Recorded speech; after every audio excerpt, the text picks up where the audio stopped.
Oi, mãe? Oi, é o mesmo. Tudo bem, mãe? Tudo bem, meu filho. Você, como é que tá? Mais ou menos, mãe. Eu tô ligando pra senhora aí pra ter um papo com a senhora que vem me quebrando a cabeça esses 2 dias. Pois Eu, fala, meu filho. eu ando meio Oi. preocupado e tô com medo da senhora zangar comigo, de não querer aceitar. Não zango não, pode falar. Olha, eu tenho saído esses 2 dias com aquela menina que a senhora conhece, não me sinto bem saindo com ela. E. Entendeu? A namoradinha sua. Ela mesma. E eu terminei com ela ontem porque eu descobri que na realidade eu não gosto dela. Entende? Ué, você não gosta, né? Só que não é isso que eu quero que a senhora entenda, não. Eu quero que a senhora entenda outra coisa. Eu estou até meio sem jeito de falar.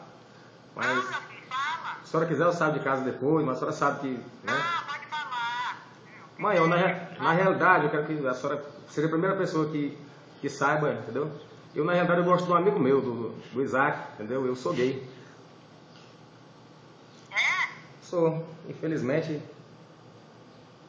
Ah, meu filho, é mesmo, né? A senhora não vai zangar, não? Não, eu não vou zangar não, eu já sabia, né? Já esperava por isso.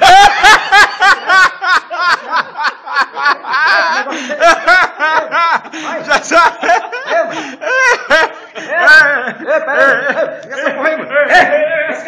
Botar no YouTube. Botar no Botar no YouTube.